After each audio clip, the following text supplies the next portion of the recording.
You ever wake up and feel like something about your whole life just don't add up anymore? Like the Caribbean culture we grew up in, the food, the music, the gatherings, the way we talk, it's all still there, but it feels off. Not good, not gone, not erased, just different. And it's weird because you look around and nobody's saying it out loud. Like something's different, but we're all walking, acting as if everything's okay. Still eating our Sunday dinner, still shouting, yes, auntie from across the street, still seasoning the chicken with every herb known to man. But deep down, something feels missing. And what's even more scary is that most of us can't explain what's really wrong, but we just know deep down it doesn't feel like it used to. And if you've been feeling that too, yeah, you're not crazy. And today, we need to talk about it.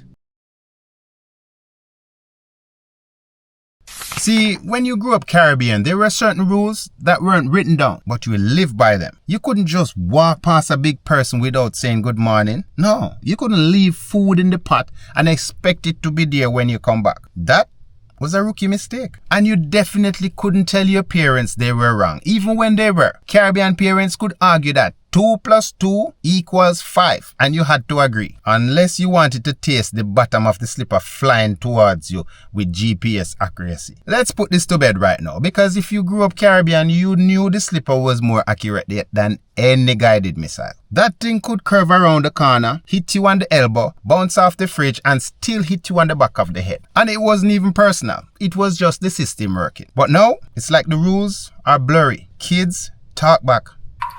Yeah.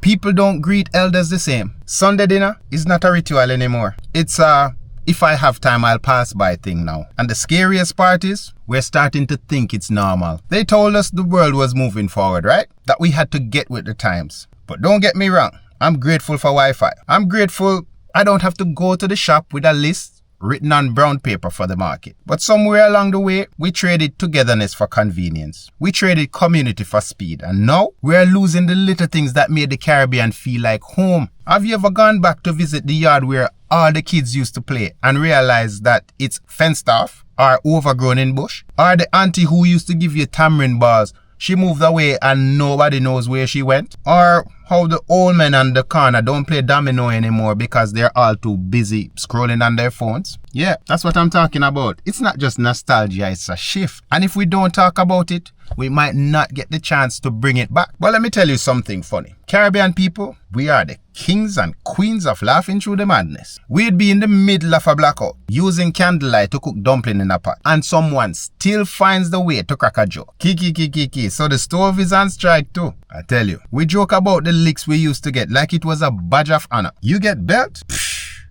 if you see what my mother used. Oh yeah? My parent used the antenna of the TV. Like we are comparing trauma points on a Caribbean scoreboard. But behind the laughter, there's a question we never ask. Was all that really necessary? Or did we just survive it because we didn't have a choice? Hey, if you're feeling this so far, if you're nodding, or just thinking, yo, this is too real, do me a favor, hit that like button right now. Because the more people who like this video, the more Caribbean voices we can get in this conversation. And trust me, the algorithm don't understand Caribbean culture either. So every like tells YouTube, yo, this story matters. Yeah, let's get the conversation going. Drop a like right now if you ever had to hide from a slipper. Or if you still think about the smell of curry in your grandmother's house. Now everything we're talking about, let's not pretend that it all happened by accident. Part of the reason why growing up Caribbean feels so off today is because we've been failed by the people who were supposed to lead us. Our leaders talk big about unity, about building the region, about protecting our culture. But when it's time to act, silence. Or worse, deals are being signed behind closed doors that sell out our resources. Foreign investors come in, buy up the best land, push out our locals, build condos for tourists and call it development. Meanwhile, the schools falling apart, the hospitals underfunded, young people with no opportunities turn into crime or go into greener pastures, busy posing for pictures at some international summit, telling us to be proud of our culture. Proud of what exactly?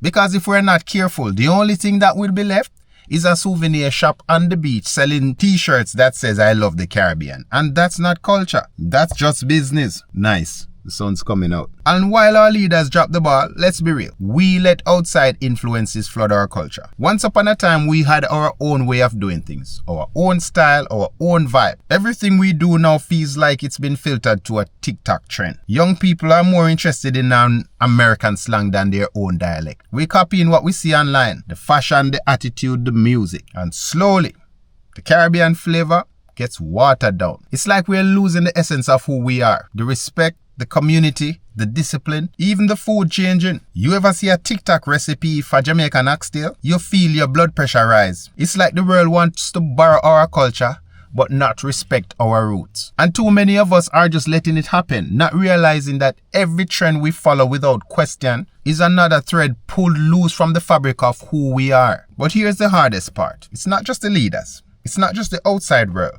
It's us too. Somewhere along the way, parents stopped passing down the culture. Our grandmothers had time for us. They taught us how to plant a garden, how to scale a fish, how to tell the difference between a mango that's ready and one that will give you bellyache. They told us stories, old-time stories about how things were, about the struggles they went through to survive, and about what it meant to be Caribbean. But now, parents are so busy working 2-3 jobs, are too tired, too distracted by life, and too overwhelmed by the grind that the kids are being raised by screens. The values, they are not getting passed down. The culture, it's not being taught. And it's not even intentional. It's survival mode. And the result? A generation growing up without the roots we took for granted. No story, no wisdom, no sense of where we come from or why it matters. But here's the thing. It's not gone yet. Caribbean culture is still alive. It's in the way we cook. It's in the way we talk with our hands and ask, you understand? Even when nobody's there to answer. It's in the way we tell stories that make people laugh till they can't breathe. It's in the way we hold on to our faith, even when life is tough. It's in our music, our rhythm, our spirit. And yeah, I get it. The world is changing. But that doesn't mean we have to let go of what makes us, us. So here's my challenge to you. Look at your life. Look at your family. Look at the things you grew up with that made you feel Caribbean. Don't let those gems fade away. Keep them alive. Teach them to your kids. Talk about them. Share them in the comments right now. What's one thing you grew up with that the world will never understand?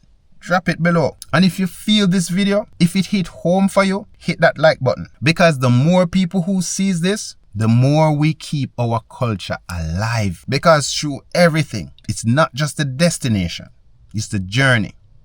Stay locked in.